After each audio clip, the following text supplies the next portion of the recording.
Let's go. All right. Just gonna double check. I think this is happening right now. Is it happening right now? It's happening right now. It might be happening. Go. All right. We're live. I've got chat set up. I'm on the internet. You can see me. If you're here, you can see me. If you're not here, you can't see me, but that was always true. So this is Watcher DM.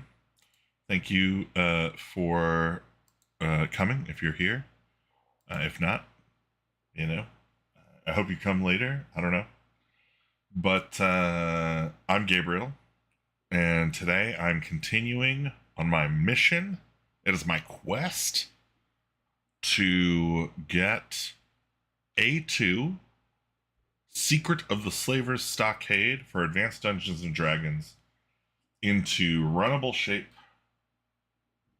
for OSE game. So I'm going to be using the OSE system, the Advanced Old School Essentials game system to continue our campaign.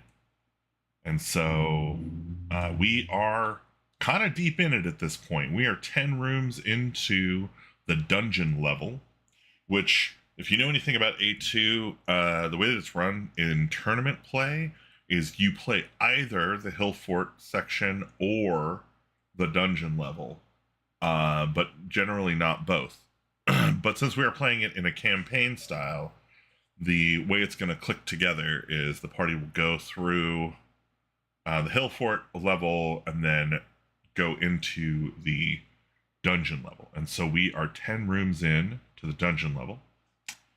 Actually, now that I look at this, you cannot see where I am pointing if I put my mouse underneath my picture. So maybe there's a better place. Oh, how about I put my picture down here? Does that work? The thing. You can tell I have no idea what I'm doing by the fact that I'm changing everything as I do it.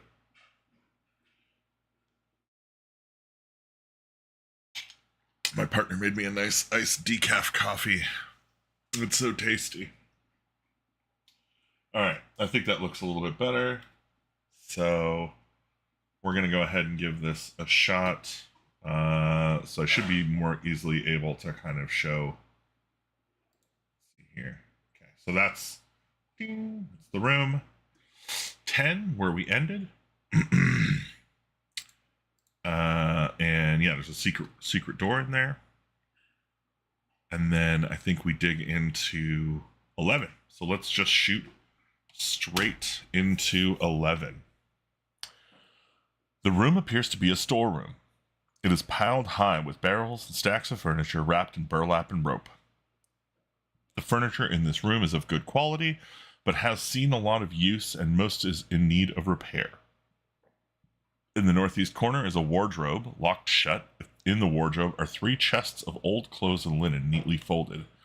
On one folded cloak, amongst the piles of clothing, is a mother-of-pearl stick pin worth 45 gold pieces, but there is nothing else of value. The barrels contain pots and pans and some clay bowls. In the west wall of the room is a secret door. A stack of empty barrels has been placed in front of it. The barrels can easily be moved by one person in order to search the wall. The secret door is opened by pushing in on one end and pulling out on the other. So let's look at 11 here.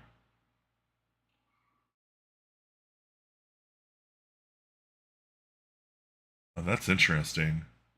Yeah, you really can't see that here. I think because of the pattern that they used here.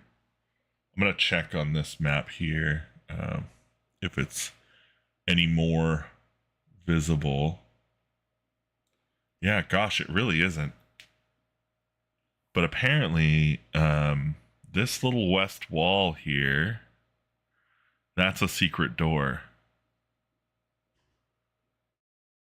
And that leads into this little cutty spot here that you can see. That's interesting. Okay. So we will deal with all that stuff. Oh my god. The problem with this document is you get scrolling around and it's like, yeah, this is literally just a scan. They didn't even bother typing it in. It's just a scan. All right. So 11. We've got furniture. Wrapped in burlap and rope.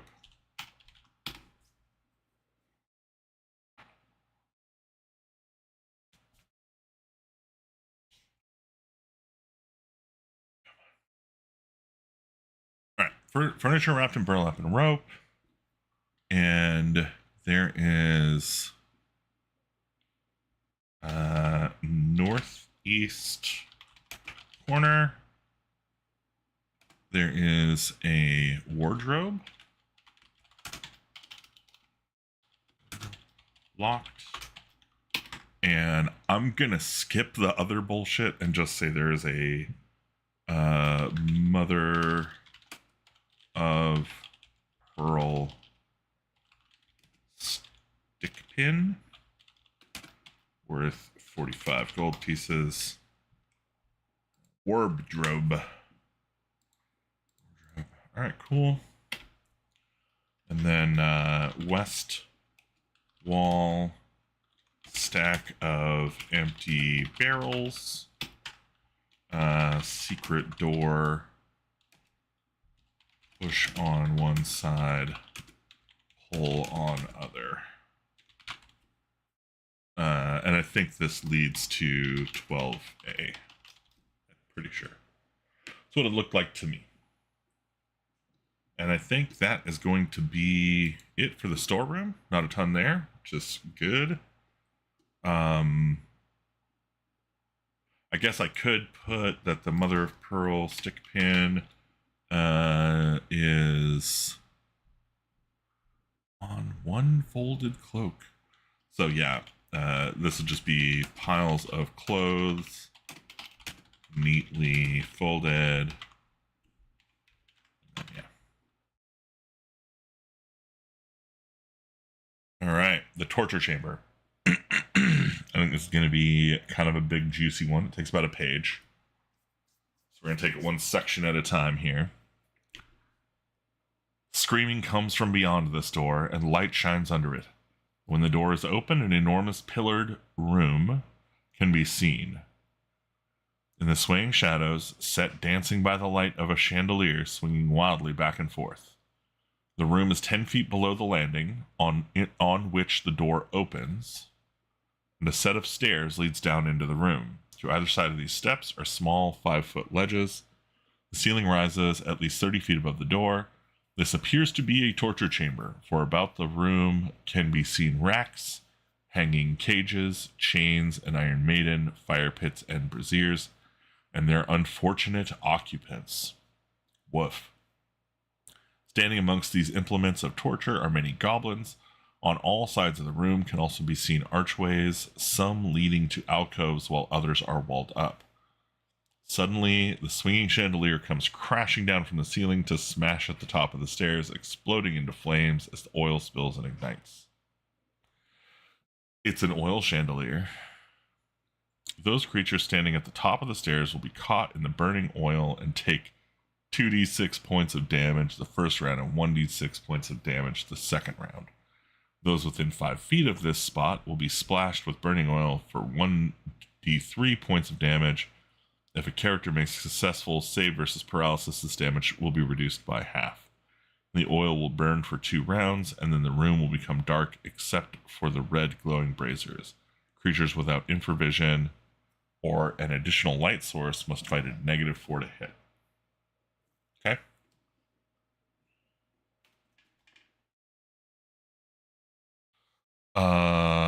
Yeah. One of the goblins was pulling on the chandelier rope and causing it to swing. He cut the rope and sent it crashing when the party appeared. These goblins are led by 2 bugbear overseers who watch them at their torture through 2 arrow slits from a secret chamber to the west of the stairs. So this is the... Yeah.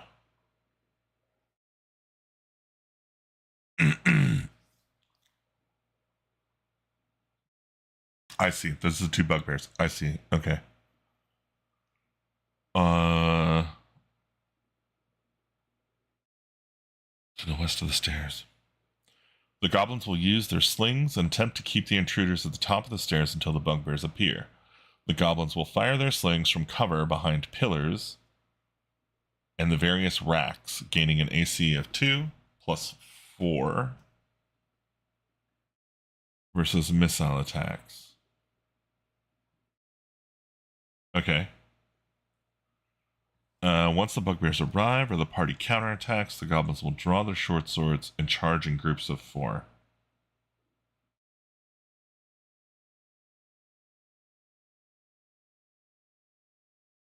The wargs will come out of their alcove dens and attack if intruders come down into the room. If the battle is going against the goblins, one will run to the south end of the room and disappear, carrying the alarm through the Iron Maiden to the troops beyond. So this is an Iron Maiden. Is that right?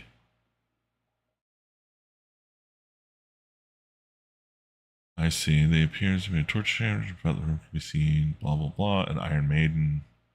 Okay. Okay. Sure. In this chamber are 16 goblins. 8 of the goblins are in the center area of the torture room, entertaining 5 unfortunate guests. Nice euphemism. While 4 are in the south end of the room, sharpening a bed of nails. Okay. The 2 goblins are cleaning up spilled fresh mortar. In the eastern wing. Eastern wing, that's these 2, I guess.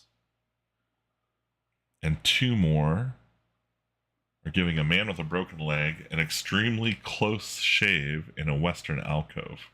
What are we talking about? In a western alcove. Goblins carry 6 silver pieces each. The tortured individuals are beyond help. Okay.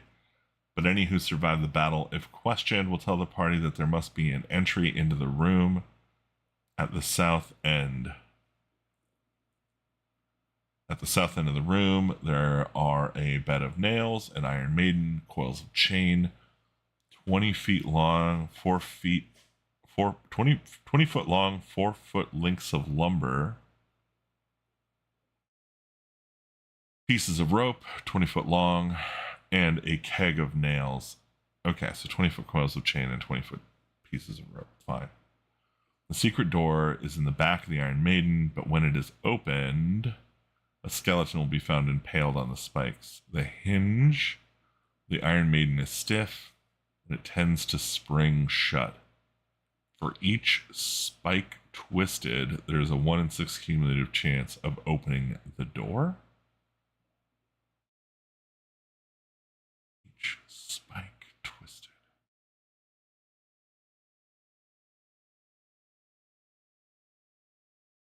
Okay. That's a little mind-boggling, but I guess it is what it is. Let's punch it in here. So 12 is the overall torture chamber. Screaming victims.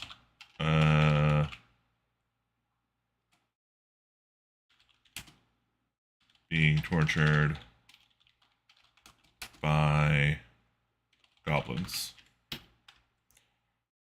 16 goblins, I think, in the room.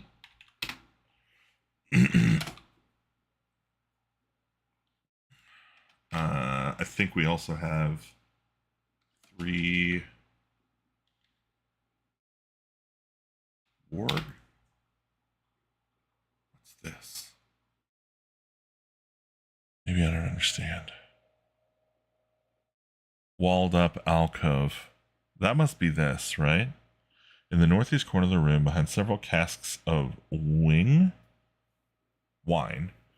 is a freshly bricked up archway. From behind the wall, is heard a rustling sound of someone scratching and the faint jingle of bells in the alcove as a rabid wolf with bells on its collar, which will attack once it's freed.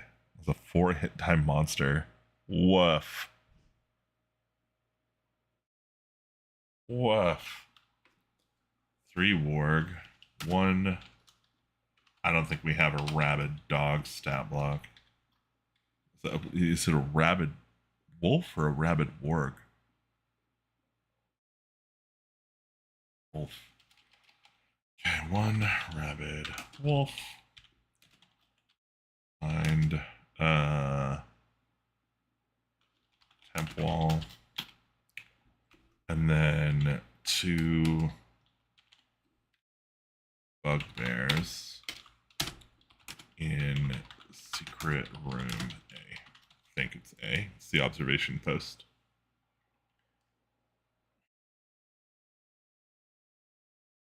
All right. Man, I really feel like, because this is the warg den, so this is talking about this area down here. I guess these must be also shut off. See archways, some leading to the alcoves, while others are walled up. Okay. Oh, also, there is a swinging chandelier. Falls at the top of the stairs on entry, I guess. 2d6 damage on round 1, 1d6 damage on round 2, 1d3 splash damage within 5 feet. Save versus petrification, I think. What is that?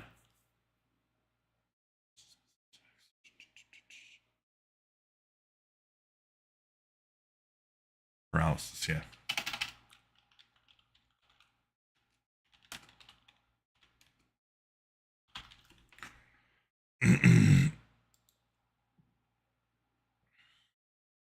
I guess I can just make these into a sub. Yeah, just make these into a sub entry for this.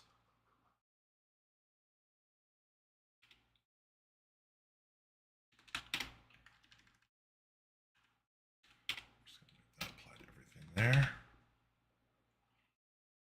Okay, swinging chandelier. That's that.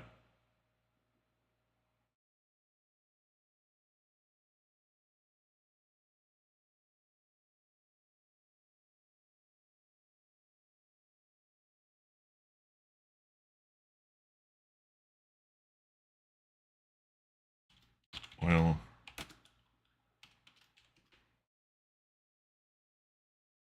rinse for 2 rounds, blah, blah, blah. Okay.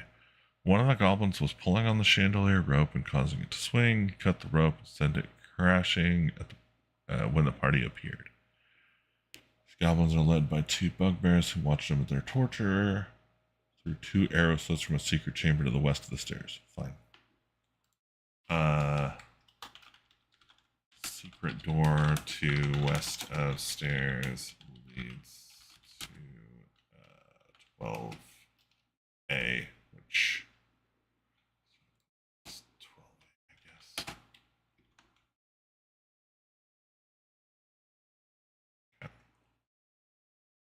guess. Yeah, 16 goblins, 8 of the goblins in the central area. I think I can just use this map to determine where they are.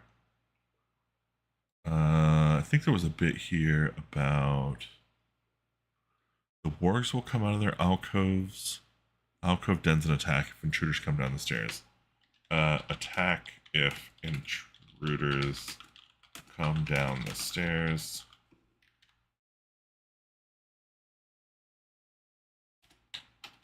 Eight in main room.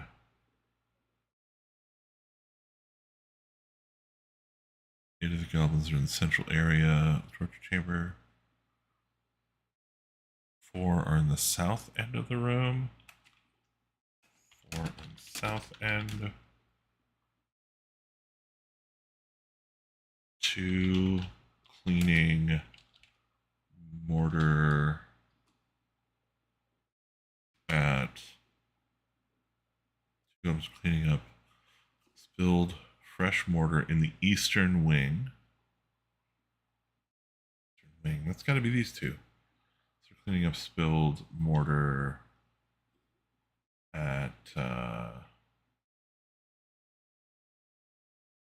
12B.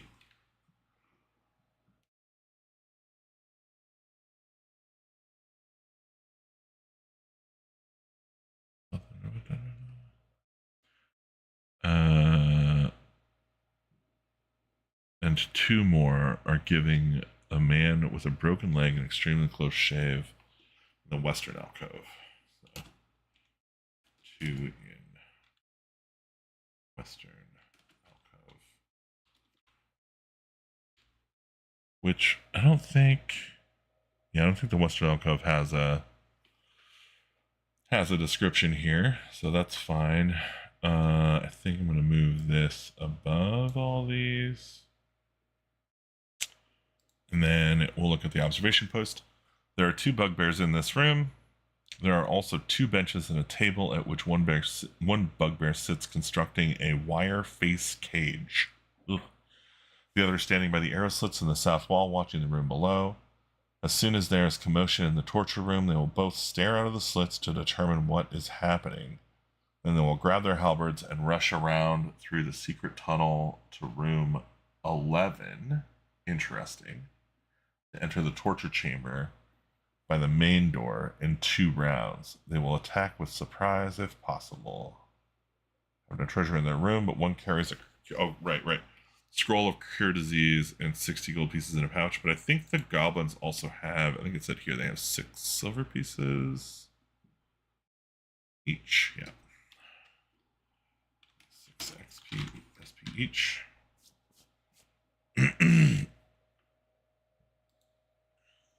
All right. 2 bugbears. Actually, it's 2 benches and a table. That has 2 bugbears watching through arrow slits. And then on commotion, go through secret door to 11 to come back in 2 rounds. Surprise. 3 and 6. That's fine. Motion.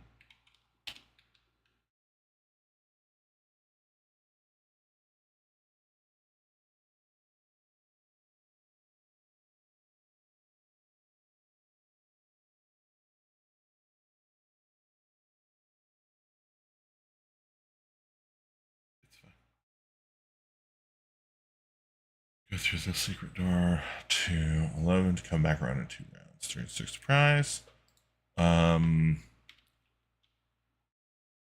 Scroll of cure disease. Pouch. 60 gold pieces.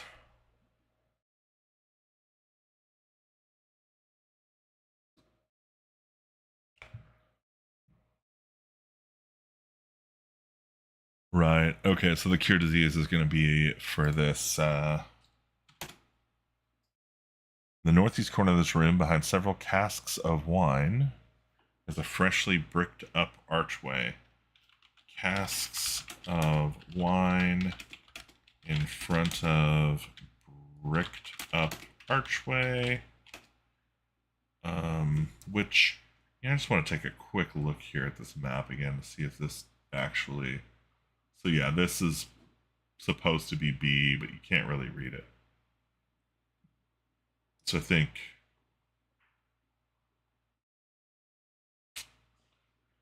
Yeah, look at that. That's super interesting. See, it doesn't say that these are secret door here. But there's for sure a secret door there.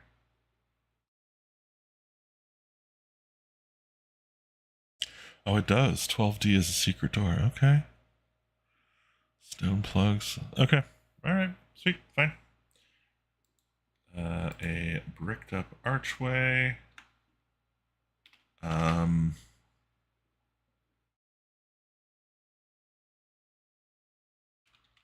Scratching can be heard from behind, along with bells.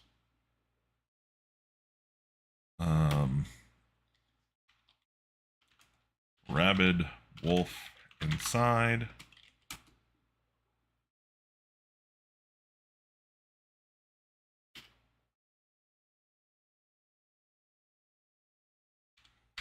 Save versus death, or save versus poison, or die in 4 rounds if bitten.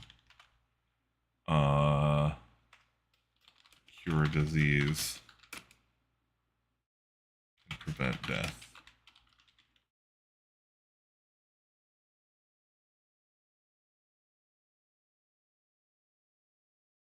I guess this should really be like if bitten.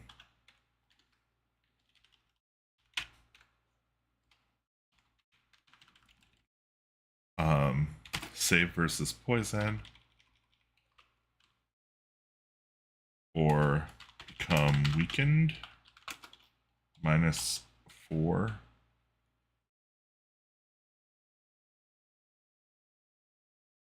To hit and damage, and die in 4 rounds.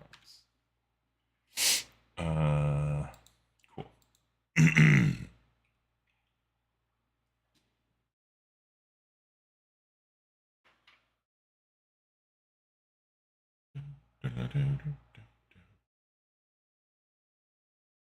Sorry, just checking my Amazon.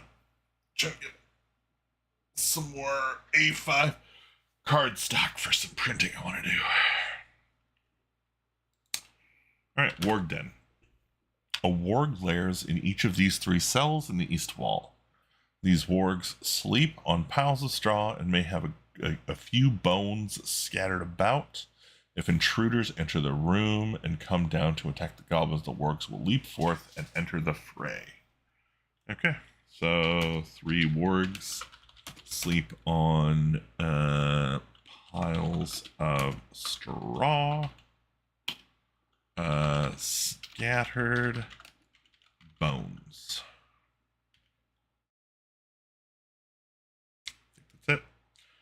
Nothing else to say here. Secret door.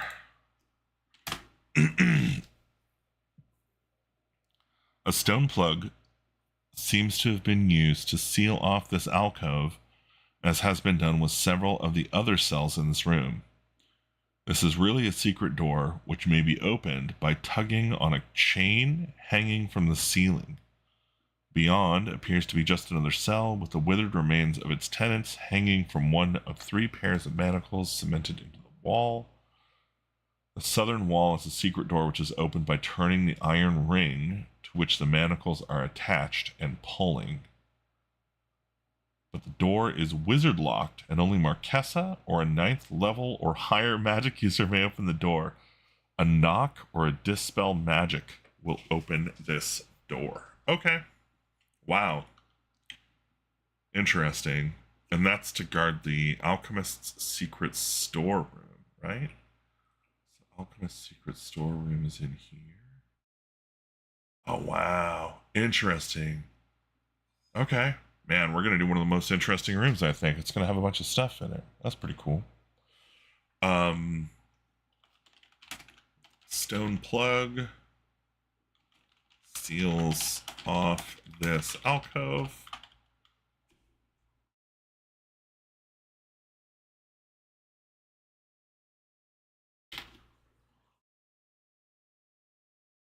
It's been done with several other cells in this room. Tugging on a chain tugging on a chain hanging from the ceiling opens this secret door.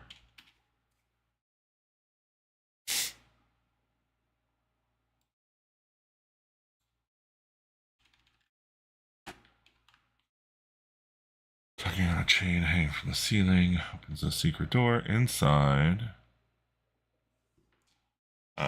Inside alcove, remains of 3 prisoners manacled to the walls.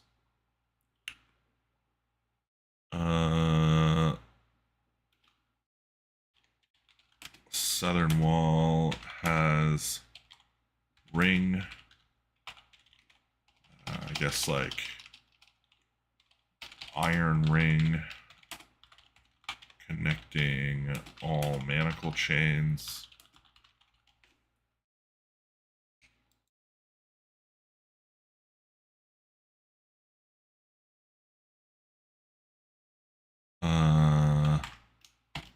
If twisted, reveals secret door.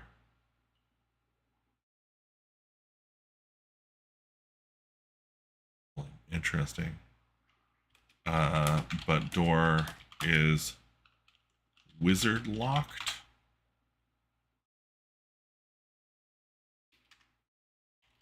Knock or dispel magic. Okay.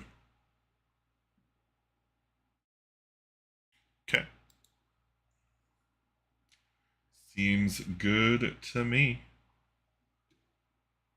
All right, let's do this. Alchemist's secret storeroom. Okay, so we started here at 11. So we're at 1, 2, 3, 4, 5, 6. Okay. Got 4 more rooms to go. We're doing pretty good on time. Alchemist's secret storeroom. This room is lit by a ruddy glow, and the air is alive with the aroma of wild herbs and the pungent rot of decaying flesh. Ugh. The room appears to be the storeroom or pantry, for there are crates, bookshelves, a table, and a cabinet, all piled high with boxes, books, clay rocks, canisters, flasks, and jars of herbs and other strange items. The red light seems to come from behind a table in the southwest corner. Over the top of the table, the head of a hobgoblin can be seen watching the party. Oh, wow. Weird. Okay. There is no hobgoblin in this room, merely the severed head of one held to the table by a clamp. The eyes have been removed. Books, scrolls, bottles, dissection tools litter the tabletop. In a foot-long tubular case is a metal rod with a continual light spell cast on it. This is stuck in a holder in the wall and used to light the room when the alchemist is present. This room is used as a secret storeroom and hideaway for Marquesa, the evil elf fighter magic user who was in charge of the fort, and her alchemist Findax. The room also serves as a shortcut through the dungeon, for a narrow 5-foot wide passage leads north out of this chamber to Findax's quarters, bypassing the elite goblin guards. There is no one in the room present, we assume. All right. In this room are stored the various components for making potions. There are jars of dried herbs, parts of animals, leather-bound books about alchemy which only a master could use. The books are filled with strange illustrations and formulae, but the word Findax can be made out on the title page of each. In the southeast corner is a round wooden table containing 2 scrolls and 3 flasks. Inscribed on the scrolls are pictures of cows in varying stages of health. The flasks are marked W, U, and H. The flask marked W contains pond water, while the one marked U holds cow urine. The third flask marked H holds a potion of healing causing 1 to 8, well, cures 1 to 8 points of damage. Behind the table in the southwest corner is a grotesque candelabrum sitting on the floor, and the red light comes from here. The candelabrum is made from the skull of wild boar attached to a metal rod. Attached to each tusk is a flask of red liquid with a lit wick floating in the fluid. Directly in front of the candelabrum is a pressure plate set in the floor. When the pressure plate is stepped on, one of the flasks will crash to the floor and burst into a cloud of smoke to fill the room. The smoke is a hallucinatory gas, and all characters must save versus poison at -2 or be affected by the gas. Those who save will be set to coughing and gasping for 2 rounds and will be unable to do anything. Those who are affected by the gas will see an Ifriti step out of the smoke and attack them with a flaming weapon. The Ifriti is really the player character who set off the trap, and he or she will see the faces of his or her comrades distort as they attack him. There will be a roaring in everyone's ears, and they will be unable to hear for 6 rounds. The hallucination will end when either the character who triggered the trap is dead, or once all the other characters affected by the gas are rendered dead or unconscious. Wow! That's so fucking rude. That is so rude. Okay. The alchemist's supplies are worth 2,000 gold pieces to another alchemist. 2 baskets of dried beef and roots sit on top of the cabinet. There's also a cask of water. Hidden in the basket of beef are 2 flasks and a small wooden box. The flask contains potions of giant strength and levitation. The box contains 5 pellets of a black, earthy substance. These are flash pellets, and when thrown to the ground will burst into a blinding flash of light. All those within 20 feet looking in the direction of the caster will be blinded for 2 rounds. Okay. This room is a fucking lot. Okay. Lit by ruddy glow.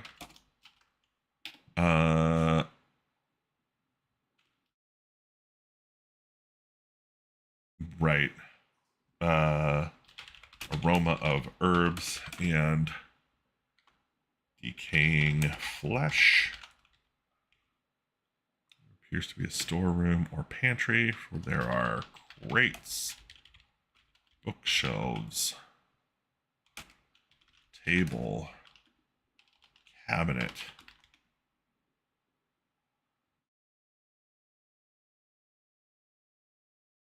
Piled high with boxes, books, clay crocks,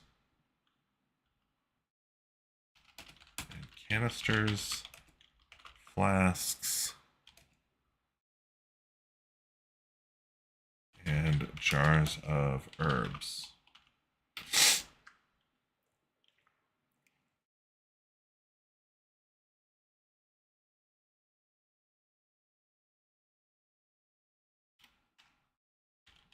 Coming from behind southwest table. Over the top of the table, the head of a goblin. Okay, so let's say southwest table.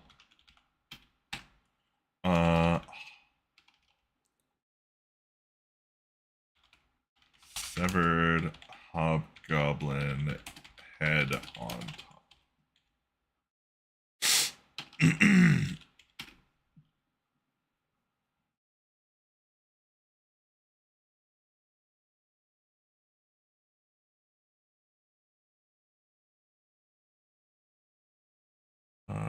In a foot-long tubular case in a metal rod with a continual light spell cast on it. This is stuck in a holder on the wall.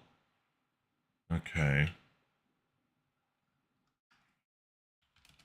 In holder on the wall is a metal rod with continual light, I guess. There's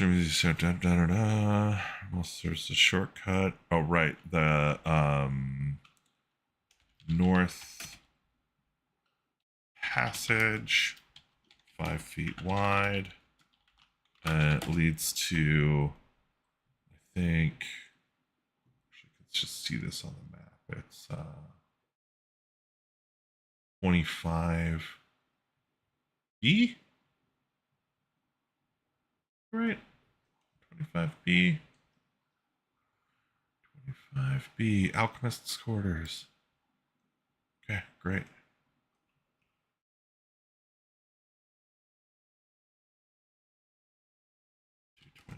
B.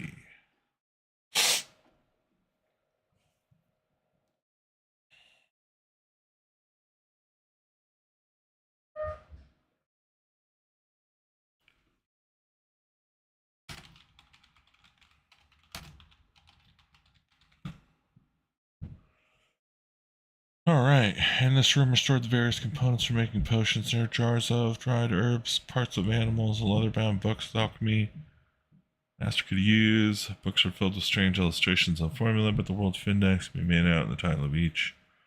The southeast corner is a round wooden table. Now, am I high? Or was it southwest? From behind a table in the southwest corner. Is there two tables? It feels like there was one. This is a pretty small room. I feel like there's just one. I feel like they maybe got this wrong. Shit, where am I? Here we go.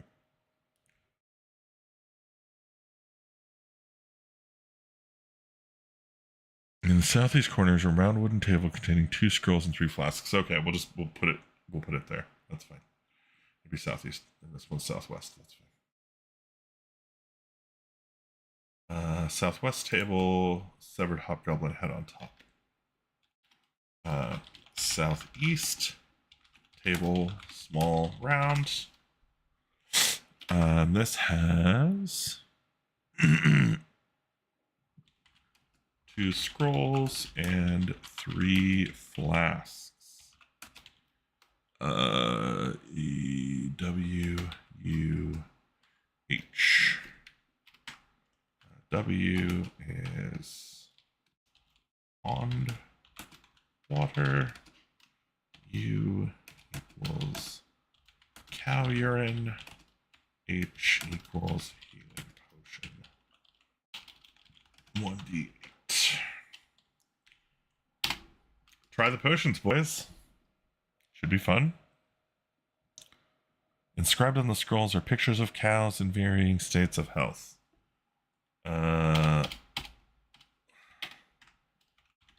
Scrolls depict cows in varying states of health. Okay. Behind the table in the southwest corner, this is this right here. Behind this table is a grotesque candelabrum.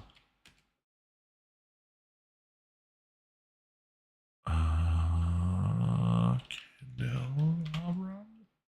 Sure.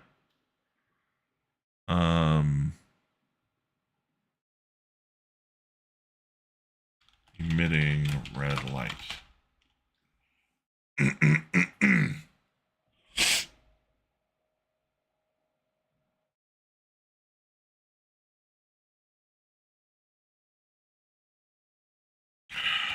Boar's skull.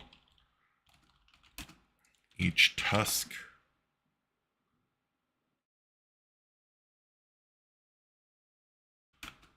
holds a flask with red liquid, a burning wick floating in each.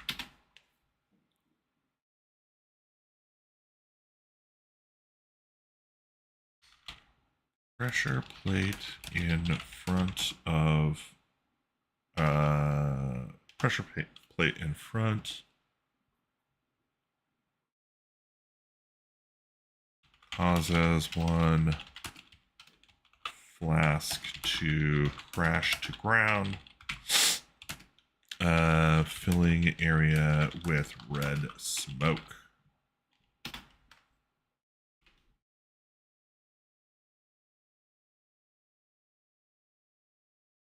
Hallucinatory gas. Save the poison -2 or attack allies.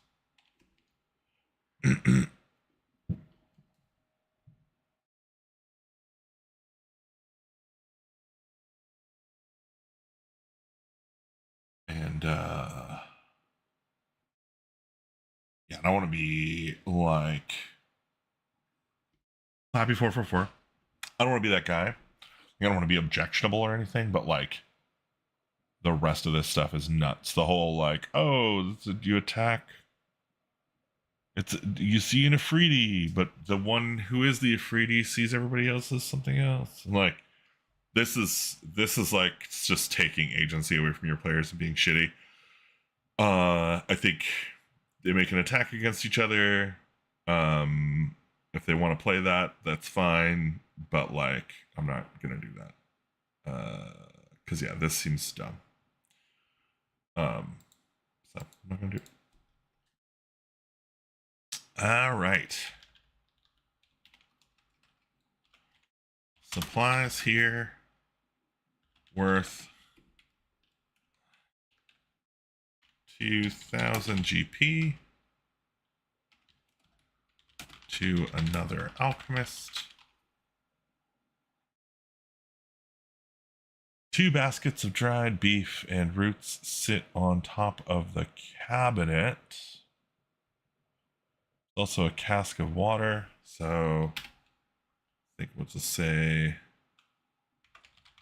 dried beef, roots, and cask of water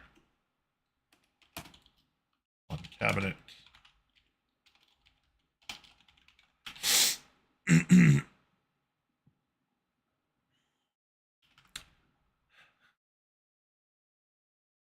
Small wooden box hidden in beef basket.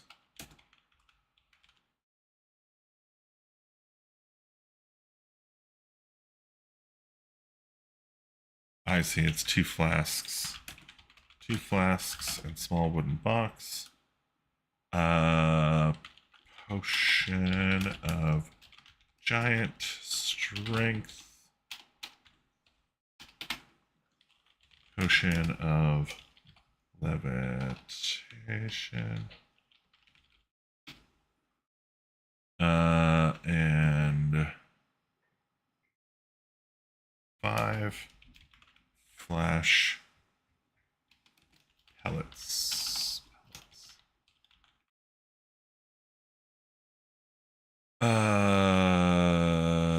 The bears the best light 20 feet.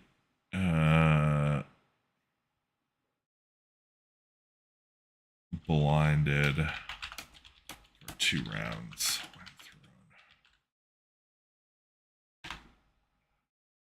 Alchemist's secret storeroom. Probably the biggest room.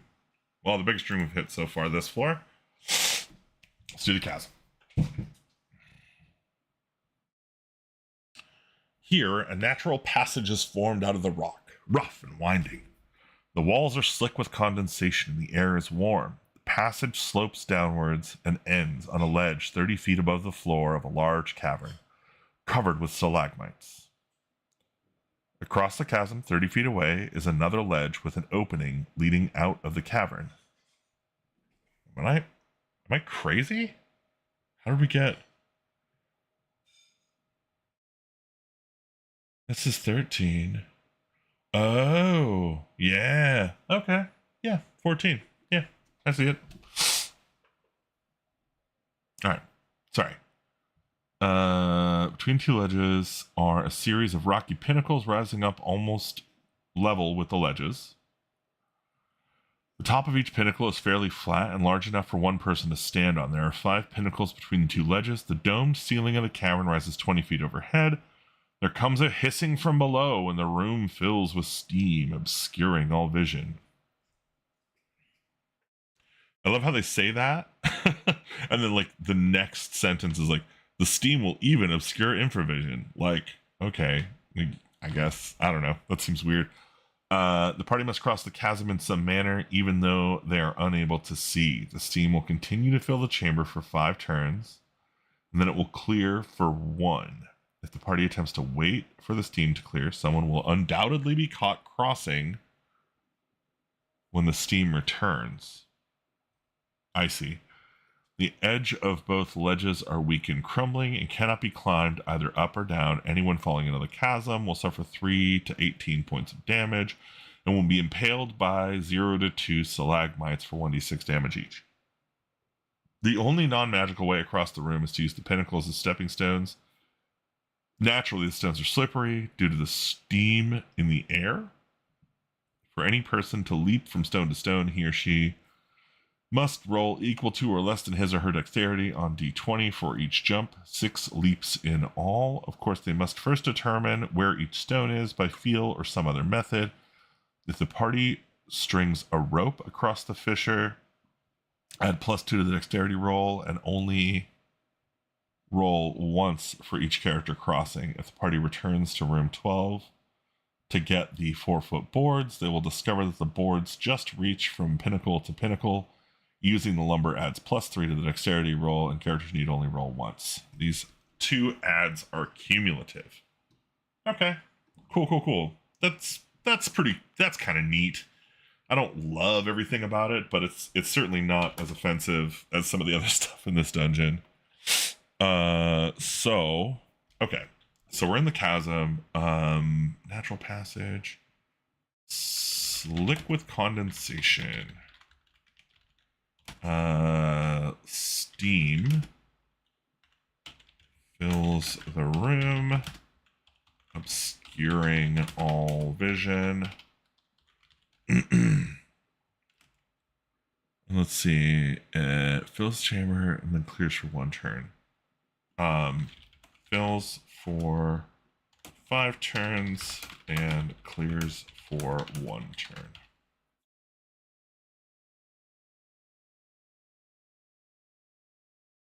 Pinnacle. Okay. 6. I guess we'll just call them pinnacles. I don't really have a better set of words to use to describe this. Is that how you spell pinnacles, though? I feel like.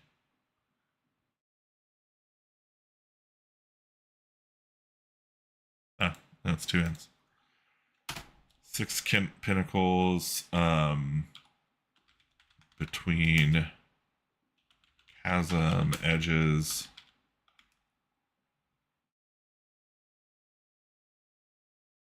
Here, a natural passage is formed out of the rock, rough and winding. The walls are stuck with condensation. The passage slopes downward and ends at a ledge 30 feet above the floor of a large cavern. Okay, so 6. I guess I should say, like,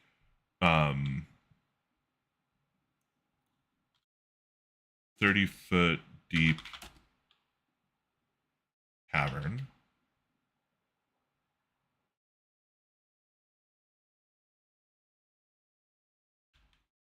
Cool. Covered with stalagmites.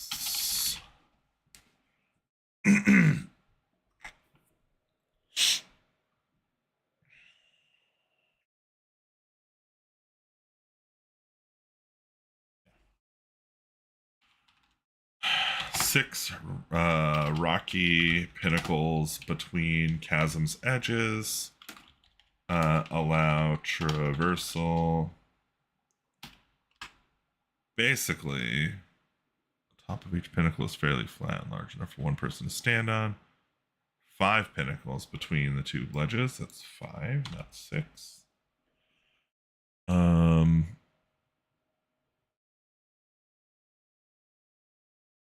The edges of both ledges are weak and crumbling, cannot be climbed either up or down.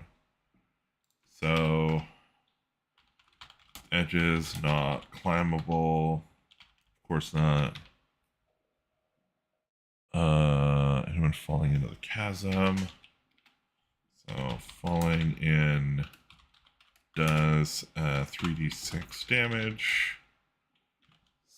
Skewered by 1d3 minus 1.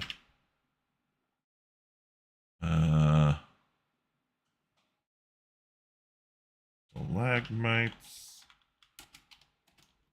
1d6 damage each. Okay. Non-magical way across the room to use the pinnacle also can be used as stepping stones.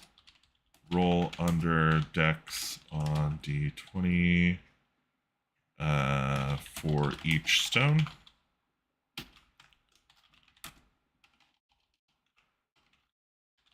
Securing rope across gap gives +2 to roll and only requires 1 roll. Using planks from 12.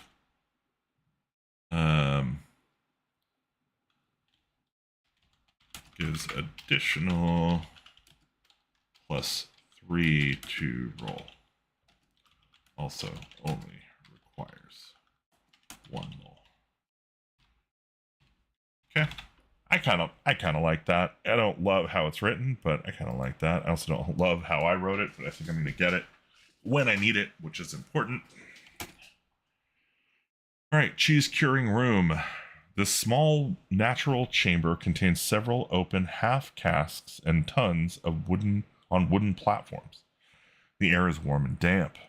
This room is the cheese curing room for the fort. A large bolt of cheesecloth is lying on one of the wooden tables. In one of the tons is a small amount of cheese curd and a growth of yellow fungi, not yellow mold. The cheesecloth is enough to protect up to 2 characters from the bees in room 16. Okay. That's funny. So,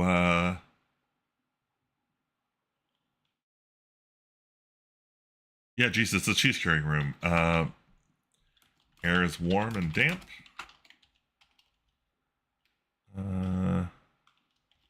Large bolt of cheesecloth on table. Wooden tables. Enough to protect 2 characters from bees in 16.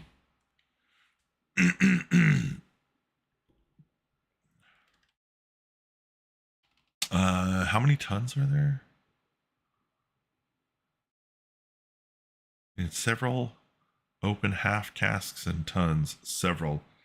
Let's just do like 5 half casks and tons on wooden platforms. 1 ton contains cheese curd and yellow fungus.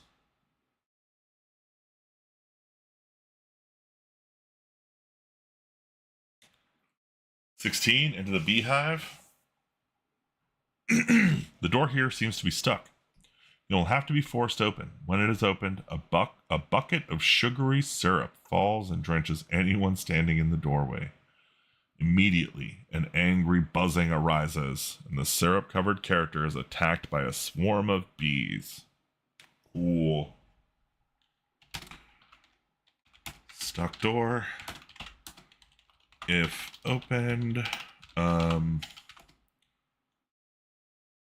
bucket of honey is dropped on character entering. A swarm of bees attack covered character. The door only seems to be stuck and will open with normal door opening rolls. It seems to be stuck.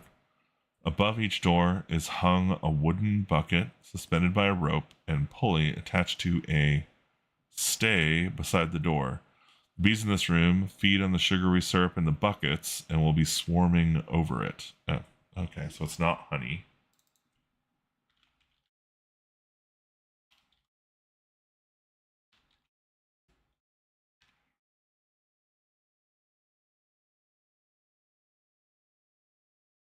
How can something appear to be stuck? Seems to be stuck and will have to be forced open.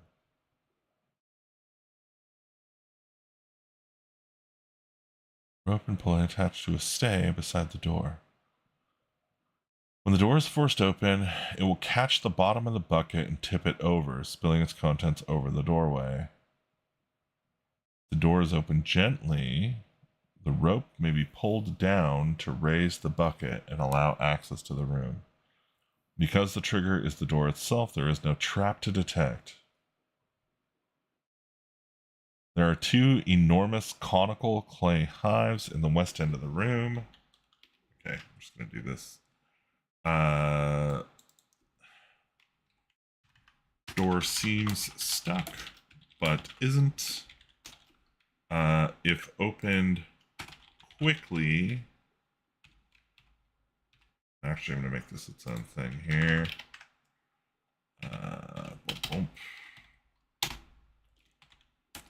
If opened slowly, rope can be. Doors open gently. The rope may be pulled down. I see. Rope can be pulled down to raise the bucket, allowing access. Fine. Swarm of bees attacks covered characters, so we can just move this up here and put it in. And now we're down here. So, west wall, or west end, 2 enormous conical clay hives.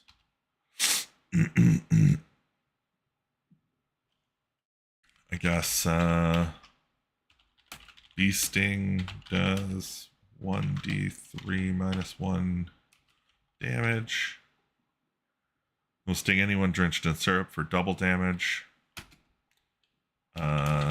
Double damage for drenched. On drenched.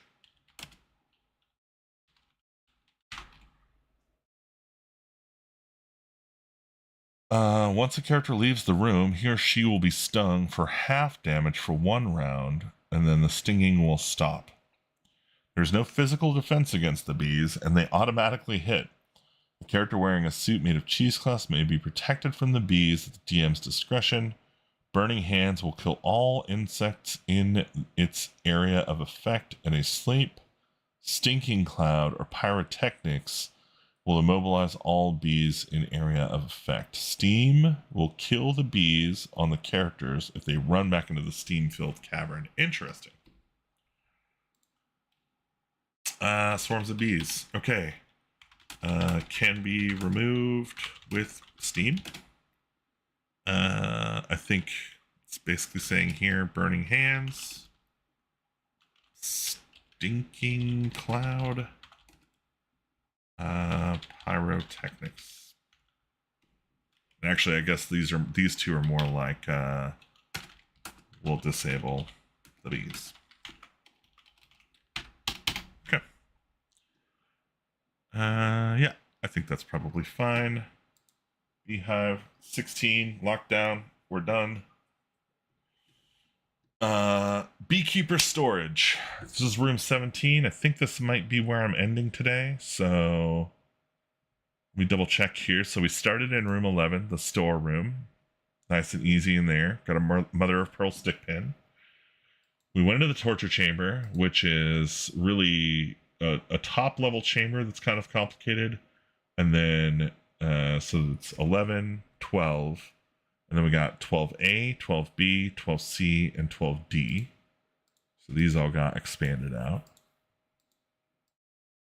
That's 5. And then we did the Alchemist Secret Storeroom, which is huge. So that's our 6th room. The Chasm is our 7th room. Cheese Curing Room is our 8th room. The Beehives is our 9th room. And Beekeeper Storage will be our 10th room for the night. And that means I end after this. So if you've been watching and you're enjoying this stuff, please, hit like and subscribe and stuff. And if you guys want, I'll stream more stuff more often. I needed to do this for an upcoming. I'm actually going to run this game next Monday. Not this coming Monday. This coming Monday, we're playtesting Blood Prairie, which we're really excited about. It's like a horror vampire western, basically, RPG that we're making. But yeah, you can check out watcherdm.com if you want to find out what things are happening there. You can sign up for our mailing list. Or you can go to Patreon if you want to, hook me up, help me make stuff. And then, yeah, we've got a sale going on right now on Drive-Thru and Itch, and on the website. Everything's like 50% off for my birthday. So my birthday was on the 6th. My mom's birthday is on the 27th. All the days in between, we're doing like a sale. So yeah, help me celebrate if you want to, or just tell your friends, whatever. But yeah, let's get this last room done and call this day done. I'm also going to be streaming this same content, 10 rooms an hour every night until it's done, which I think I've calculated is going until next Saturday. So expect to see this going every night for the next week. Beekeeper Storage. The room is a natural cave with a dirt floor. This room contains several goblin-sized suits of what appears to be cheesecloth. There is also a 4-foot-tall tun and 2 casks. In one corner, on a small table, is a long metal rod with a spatulate hook on one end and several clay crockery pots. This is the Beekeeper Storeroom, and the cheesecloth suits are worn when working with the bees. The tun contains water, and the casks contain a coarse brown sugar to make the sugary syrup for the bees. The metal rods and pots are used for gathering the bees' honey. Cool. So, yeah, I think we'll start with tall tun and 2 casks, water, and brown sugar. 4. How many? There is also. No. Okay. It says several. We're going to just say 5 goblin-sized suits of cheesecloth. If anybody's watching this and they are adventure writers, don't use words like several. Use specific words like 5. Because knowing that there are several goblin-sized suits of cheesecloth doesn't help me adjudicate what to do when my players say, well, can I take 2 suits and stitch them together? Like, players are going to want to interact with stuff, and having specifics about that stuff is more useful than saying, like, oh, there's several of them. I don't know, there's several. Like, yeah, so be helpful. Help your DMs. Small table. Long metal rod, spatulette hook,